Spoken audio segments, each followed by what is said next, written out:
Hello everyone, कैसे हैं आप सब। मैं बिल्कुल ठीक हूँ। और आज देखिए सुबह 5 बजे से ही मेरी वॉशिंग मशीन शुरू हो चुकी है, क्योंकि आज मुझे जाना है मार्केट और मेरी एली भी जग चुकी है, बाकी तो सब सो ही रहे हैं। तो मैं सुबह थोड़ा जल्दी उठ के लग गई थी। शॉल मैंने इसलिए डाल रखी क्योंकि पता नहीं मुझे क्यों सर्दी, कूलर चला हुआ था तो काफ़ी ठंडा ठंडा सा अंदर मौसम हो रखा था। तो अभी तक है ऐसा, कभी कभी लग जाते हैं। और मेरा तो तबीयत कुछ ऐसी ही रहती है अंदर से। कभी कभी मैं बोलती भी हूँ बच्चों से कि ऐसा लगता है कि बुखार जैसा लग रहा है। यहाँ देखिए मैंने अपने खाने की तैयारी लगभग कर ली है, और जो बर्तन रह जाते रात के दूध दूध के छोटे मोटे बर्तन रहते हैं वो मैंने साफ़ कर लिए हैं। और मैंने एक्सरसाइज भी कर लिए है, ज़्यादा नहीं तो थोड़ी। जैसे आपके पास कम टाइम होता है तो आप कम कर लो एक्सरसाइज। उस टाइम पर ऊपर थोड़ा सा अंधेरा ही था तो मैंने मतलब वीडियो नहीं बनाई है। तो यहाँ देखिए अभी तक बिल्कुल रोशनी इस फ़ोन में ही ज़्यादा है। वैसे अब तो काफ़ी रोशनी हो गई है, गर्मी शुरू हो गई। मैंने सोचा चलिए मार्केट जाते हैं, थोड़ा ईद आ रही है, थोड़ा सा सामान लेके आ जाते हैं। तो यहाँ पे मैं क्या करती हूँ, साथ के साथ कपड़े हमेशा कंधे पर डाल के ले आती हूँ और तुरंत के तुरंत सुखा देती हूँ। तो यहाँ पे मैं नहा चुकी हूँ नीचे आके। अब देखिए तो हम अभी नहा के आ गए हैं। अभी मैंने टी शर्ट और पजामा ही पहन लिया। सूट प्रेस करना था लेकिन मोटर चल रही थी उस टाइम पे, और अभी मशीन चल रही है। तो मोटर वगैरह अगर चल रही हो आपकी तो आपको प्रेस नहीं लगानी चाहिए, उससे ना लाइट पे एकदम पड़ जाता है क्या कहते हैं, ओवरलोड हो जाता है। क्योंकि मेरे को ना मेरे पिछले क्या बोलूँ, काफ़ी बिल हो गया था। तो मैंने फ़ोन किया था कस्टमर केयर पे, तो उन्होंने बोला था कि कभी भी अगर वॉशिंग मशीन या फिर मोटर आपकी चल रही हो तो प्रेस मत लगाओ, प्रेस लग रही हो तो मशीन मत लगाओ। इन चीज़ों में ये चीज़ें तीनों थोड़ी सी हैवी होती हैं, तो इसीलिए मैं अवॉइड करती हूँ। मैं सोचा नहा लेते हैं और फिर मैं अपने सूट प्रेस कर लूँगी। तो चलिए जी, हम मैं थोड़ा सा आपसे कपड़े प्रेस करके रेडी होके फिर बात करती हूँ। तो आपको एक नॉलेज दे दी है मैंने आज। आप भी लोग ध्यान रखना कि अगर मशीन चल रही है आपकी या फिर मोटर चल रही है तो प्रेस इतनी देर ना लगाएं, और ज़रूरी है तो उसको बंद कर दे दूसरे का। ठीक है जी, तो चलिए जी कर लेते हैं अपना काम। तो जी मशीन का एक राउंड रह रहा है अभी, तो मशीन को कर देते हैं चालू। अभी एक मशीन जब तक हो जाएगी तो 2 राउंड के तो मैं कपड़े सुखा के आ गई थी, और एक के और सुखा के आ जाऊँगी। लास्ट ही चल रहा है बस। अब नहीं, एक के मतलब निकाल के ड्रायर में से मैंने ऐसे रखे हुए हैं, और ये कपड़े भी मुझे फोल्ड करने थे पर मेरे पास अब टाइम नहीं है क्योंकि लेट हो जाऊँगी फिर मैं ज़्यादा। तो मैं मिलती हूँ आपसे रेडी होके।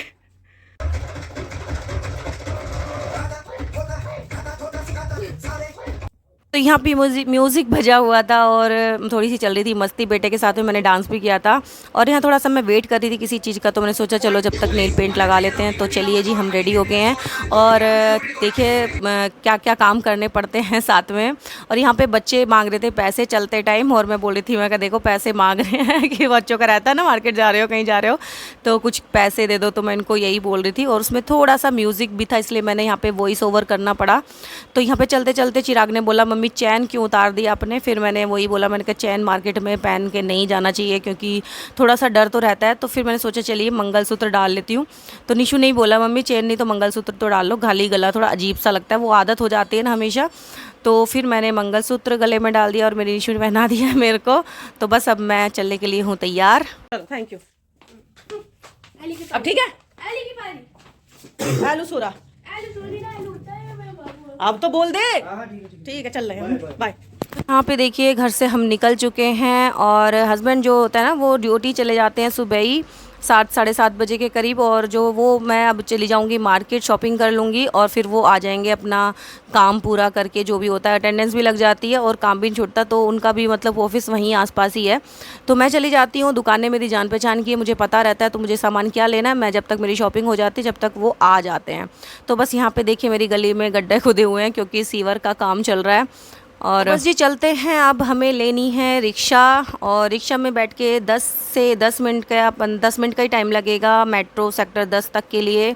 और वहाँ पे लगभग हम पहुँच चुके हैं। सुबह बहुत ज़्यादा काम हो जाता है, और अकेले रहते हैं जब कोई नहीं होता हेल्प के लिए साथ में तो पूरा काम फिनिश करके तब आना पड़ता है। और ये भी सोच के आना पड़ता है कि शाम को आपको आपकी थकान में क्या हालत करने की रहेगी। तो शाम की तैयारी, जैसे सब्जी मैं इस तरह से बना के आती हूँ जो शाम को मुझे ना बनानी पड़े, क्योंकि जब मार्केट से थक के आते हैं अगर थोड़ा जल्दी भी आ जाऊँ ना तो भाई इतनी हालत नहीं रहती है कि मैं जो मतलब सब्जी वगैरह बना सकूँ प्रॉपर खाना। और यहाँ पे मैं कार्ड में मैंने रिचार्ज तो घर पे ही बैठ के कर लिया था, लेकिन उसको टॉपअप करना होता है मेट्रो स्टेशन पे आके। तो बस उसमें मैं टॉपअप कर रही थी और बैलेंस चेक कर रही थी उसमें कितना है। तो ये सारी चीज़ें आजकल डिजिटल हो गई हैं, लाइन वगैरह में नहीं लगना पड़ता और ना ही रिचार्ज के लिए आपको लाइन में रखना पड़ता है। घर पे बैठे आप अपने फ़ोन से ही रिचार्ज कर लेते हैं। और यहाँ पे देखिए सेक्टर 10 के स्टेशन पे हम आ चुके हैं और अब चलते हैं ऊपर। बहुत सारी चीज़ें देखिए आजकल की लेडीज़ जिम्मेदारियाँ निभाने लगी हैं। पहले घर से निकलते हुए डर लगता था मुझे, लेकिन मेरे हस्बैंड ने बहुत सारी चीज़ें मुझे उन्होंने सिखाई है। बाहर से घर से निकला करो, पढ़ी लिखी है, गंवार थोड़ी है। तो यहाँ देखिए मेरी मेट्रो आ चुकी है। उन्होंने ये चीज़ बोली कि ऐसे घर में बैठे रहने से काम नहीं चलता, तो मैं बहुत सारी चीज़ें सीखी हूँ और अब मुझे डर नहीं लगता। पहले शुरू में बाहर निकलते हुए ना काफ़ी डर लगता था और सोचना पड़ता था कहीं मैं गलत तो नहीं चली जाऊंगी, कोई कुछ कह तो नहीं देगा या कोई कुछ बोल तो नहीं देगा। थोड़ा सा एक डर सा रहता था क्योंकि बहुत ज़्यादा मतलब हाई फाई माहौल में पले बड़े नहीं है। लेकिन हाँ, मेरा माहौल घर का भी ऐसा ही था कि मेरे साथ ज़्यादा रोक टोक नहीं थी। मेरे बाबा अम्मा और मम्मी, मतलब घर पे जो मेरा माहौल था वो भी ज़्यादा ऐसा नहीं था। तो बस यहाँ पे हम पहुँच चुके हैं लक्ष्मी नगर स्टेशन और यहाँ पे चलिए एग्ज़िट लेते हैं और ये इस गेट से बाहर नीचे उतर के है इसके आगे जाना पड़ेगा। फिर हमें थोड़ा सा दूर चलने के बाद बस लेनी है। तो ये चीज़ें जो मैं अब इतना आसानी से कर लेती हूँ, मेरे हाथ में फ़ोन भी है, लेकिन पहले मुझे बहुत ही ज़्यादा डर लगता था। हमेशा थोड़ी छोटी जगह पे लगता रहता था मैं गलत तो नहीं चली जाऊँगी, ऐसा हो जाता था। तो यहाँ पे ना एक मेन खास बात ये, यहाँ के जो व्यू है बहुत अच्छा भी है और बहुत सारे इंस्टीट्यूट हैं यहाँ पे।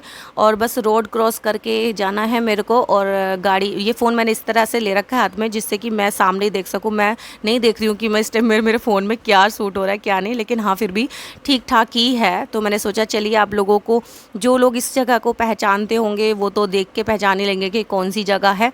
तो चलिए, अब जैसे मैं रोड क्रॉस कर रही हूँ, इस जगह पे मैं कभी अकेले रोड क्रॉस नहीं कर पाती थी। इस यहाँ पे मैं ना वेट करती थी किसी का कि चलिए कोई साइड में ऐसा मिल जाए कि वो भी निकल रहा हो और फिर मैं भी उसके साइड से निकल लूँ जल्दी से पतली गली से। लेकिन अब ऐसा नहीं है और अब मुझे इतना वो नहीं पड़ता, फ़र्क मतलब डर नहीं लगता।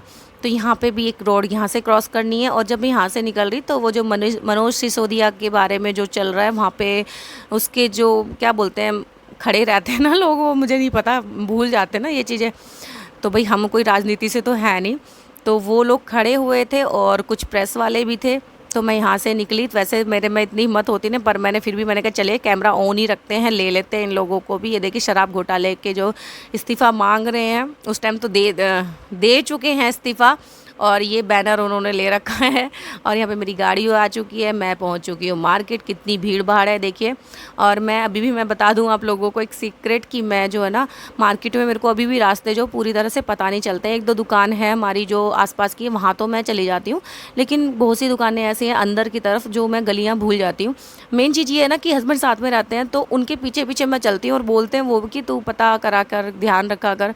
पर मैंने कहा नहीं, मेरे को किस लिए पता करना है, क्या करना है, अकेले मेरे को जाना ही नहीं है। तो यहाँ पे मेरी जो दुकान है हमेशा के जो इतने सालों से हम लोग इस दुकान पे हमेशा ही आते हैं और ये लोग पहचानते भी हैं अच्छे से। तो यहाँ पे मैं आ गई। यहाँ पे सबसे पहले मुझे बच्चों के कपड़ों की शॉपिंग करने, लड़के लड़कियों सबके मिल जाते हैं यहाँ पे देखिए।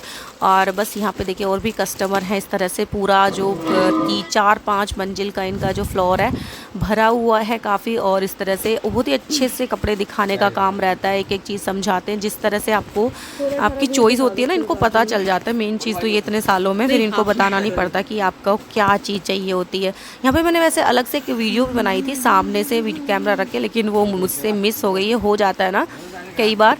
तो बस यहाँ पे देखिए भैया दिखा रहे हैं कपड़े। एक जना देखता है तो उसको दूसरा उसी वही हैंडल करता है। यहाँ पे देखिए शॉपिंग वगैरह हो गई है, शाम हो गई है और मैं चल दी हूँ घर की तरफ। थकान इतनी थी कि मैं ना ज़मीन पे नहीं, थोड़ा जो पॉल होता है ना उसके आसपास बैठने की जगह होती है, तो मैं वहाँ पे बैठी हुई हूँ। तो बस अभी जो है घर जाके यही रहता है कि चलो मेरा सामान क्या होता है गाड़ी में आ जाता है, ऑटो वगैरह में, और हस्बैंड उसके साथ आ जाते हैं। मैं हमेशा मेट्रो से ही आती हूँ। तो सुबह गई थी मार्केट, शाम हो गई है वैसे, अब तो काफ़ी देर हो गई मुझे आए हुए। अंदर बैठ गई थी तो मैंने थोड़ी देर रेस्ट किया आराम से, तो फिर दुकान खोली। मैंने कहा चलो बैठ, मेरी बेटी बोली कर रहने दो अम्मी सुबह ही खोल लेना।